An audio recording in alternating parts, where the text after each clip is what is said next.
और rapid fire में मैं आपसे वो कहते हैं ना कि शॉर्ट आंसर्स वाला, तो रैपिड फायर का मेरा पहला सवाल, Sushma Swaraj versus Jaishankar as external affairs minister, who's your choice? No choice, both. Sushma Swaraj for her will to serve the people, Jaishankar ji for continuing her legacy to continue to serve the people, and I am in awe of Jaishankar ji's intellect.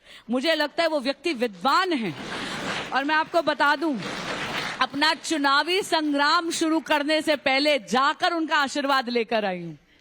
Rapid fire में और single choice question में single choice लेना होता है, नहीं तो fail हो जाते हैं। पर चॉइस ही गलत है। नहीं, सवाल कभी गलत नहीं होता। ठीक है, तो 2014 के कार्यकाल में सुषमा स्वराज, 2019 के कार्यकाल में जयशंकर जी।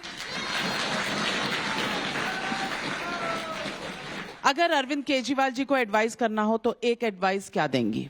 वकील बदलिए।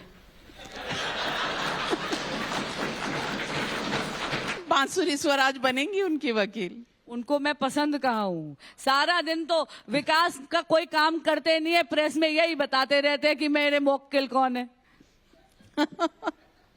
और वो भी गलत। Top 3 women leaders in Indian politics, past or present, across party lines.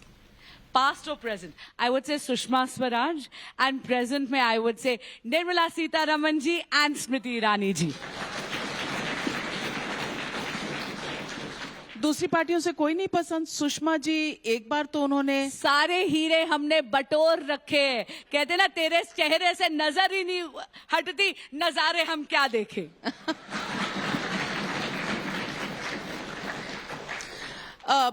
BJP के सामने सबसे ज्यादा आपको चैलेंज देने वाली कौन सी विपक्षी पार्टी है?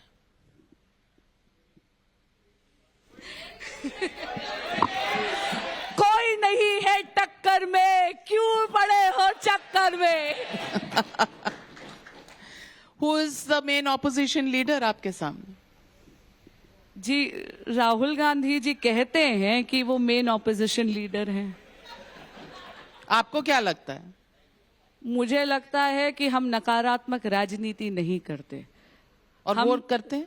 हम केवल सकारात्मक राजनीति करते हैं। इसलिए हम जब, अगर आप कैंपेन पे भी देखें, संजीदगी से बात करूं, कैंपेन पर भी देखिए, मैं अपने जो आम आदमी पार्टी के प्रत्याशी हैं उनके विरुद्ध भी व्यक्तिगत आरोप नहीं लगाती।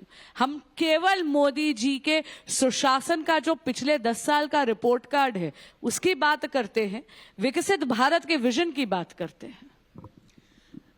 सवाल एक और है, हु इज बिगर, मोदी और बीजेपी? मोदी और भाजपा एक दूसरे के पर्याय हैं, क्योंकि पार्टी कमल के चिन्ह पर लड़ती है और मोदी कमल का फूल है। क्लियर, क्लीन बोल्ड कर देती हैं आप। और शब्दों को जिस तरह से आप कहीं लिटरेचर, पोइट्री इस फील्ड में तो नहीं है, क्योंकि शब्दों को बहुत अच्छे से बुनती हैं। आपको पता ही नहीं है मैं आपके समक्ष कितनी नर्वस हूं।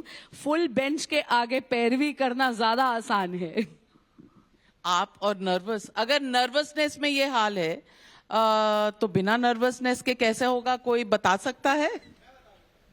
अच्छा, बता दीजिए।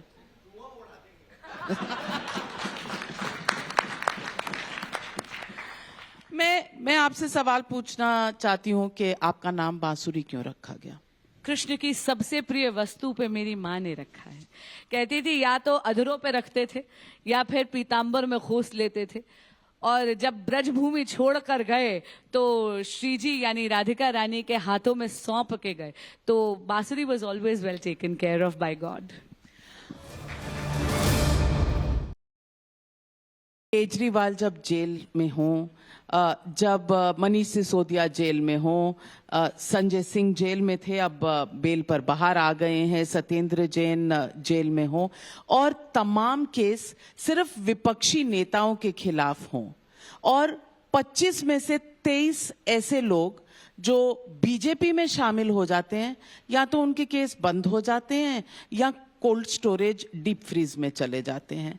तो फिर कुछ तो लोग कहेंगे और लोगों का काम भी है कहना और पूछना कि ये कैसे हो रहा है। इस गाने की अगली लाइन है, छोड़ो बेकार की बातें, कहीं बीत ना जाए रहना। बेकार की बातें हैं, लेकिन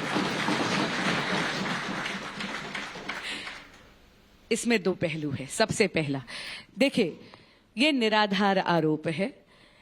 मैटर ऑफ रिकॉर्ड है कि अगर कोई भी एनडीए में शामिल हुआ या भाजपा में शामिल हुआ, केसेस उनके खिलाफ जारी हैं। किसी ने भी इन्वेस्टिगेशन में अवरोध ना लगाया है, ना विराम लगाया है। दूसरी बात, आपने संजय सिंह जी की बात करी, आपने मनीष सिसोदिया जी की बात करी, आपने केजरीवाल जी की बात करी और आपने सत्येंद्र जैन जी की बात करी। इन सब में, और मैं इसमें एक नाम हेमंत सोरेन जी का भी जोड़ देती हूं। हेमंत सोरेन जी ने 10 समन्स का निरादर करा था। आप भी जानते हैं कि पीएमएलए लॉ में यह अनिवार्य है कि अगर आपको बुलाया जाता है जांच में तो आपको जुड़ना अनिवार्य है। Section 50 subsection 3 of the PMLA act. माननीय मुख्यमंत्री अरविंद केजरीवाल जी ने 9 समन्स का निरादर करा है, और जब जब आप समन का निरादर करते हैं तो आप एक नया ऑफेंस क्रिएट कर देते हैं under section 174 of the IPC. दोनों नेताओं ने, बहुत विनम्रता से कहूंगी, विवश कर दिया ईडी को कि वो उनको कस्टोडियल इंटेरोगेशन के लिए लेके जाएं। अब हम बात करते हैं सत्येंद्र जैन जी की और हम बात करते हैं मनीष सिसोदिया जी की। मनीष सिसोदिया जी की जब बेल रिजेक्ट हुई है 7 बार, चाहे ट्रायल कोर्ट हो, चाहे हाई कोर्ट हो, चाहे सुप्रीम कोर्ट हो, तो इसमें कोर्ट का यह मानना है कि प्राइमा फेसी एविडेंस एस्टैब्लिश कर दिया गया है घोटाले में इन्वॉल्व्ड होने का, और इसीलिए जांच एजेंसियों ने जो तथ्य रखे उनको देख के कचहरी ने उनको बेल नहीं दी है। इसमें भाजपा की कोई भूमिका ही नहीं है। देखिए, विपक्ष जो है इसे कहते हैं चोरी और फिर सीना चोरी, और पूरा का पूरा इनका जो भी तथ्य होते हैं कोर्ट में नहीं बोलेंगे, आकर मीडिया में जो है प्रोपेगेंडा करेंगे। आप हमारी रोजी रोटी के ऊपर क्यों लात मार रहे हैं? कतई नहीं। हम मीडिया में आकर लोग बोलेंगे। वैसे हम बॉयकॉटेड हैं कई विपक्षी पार्टी से। आम आप आदमी केवल बॉयकॉटेड ही नहीं है, आपके एक पत्रकार को तो अरेस्ट कर लिया गया था, और मुझे याद है आपके नेटवर्क की एक टीम को ये मानकर, आम आदमी पार्टी को ये लगा कि विधानसभा उनकी पर्सनल जागीर है, इनके नेटवर्क की एक पूरी टीम को अंदर नहीं घुसने दिया था विधानसभा में। बिल्कुल ये सही है, लेकिन कोई कुछ भी कहे, हम अपना काम करते रहते हैं। और मैं आज आपसे पूछना चाहूंगी, आप बिल्कुल अपना काम करिए, लेकिन मैं ये पूछना चाहूंगी इनसे, ये जो लोकतंत्र के मसीहा बनते हैं, लोकतंत्र बचाओ के नाम पे भ्रष्टाचार बचाओ की जो रैली करते हैं, आर दे अलाउड टू मजल द मीडिया लाइक दिस? क्या इनको ये हक है मीडिया के मुंह पर इस तरह पट्टी बांधने का? बिल्कुल नहीं। एक वकील और एक भारतीय नागरिक होने के कारण मैं इसका विरोध करती हूं।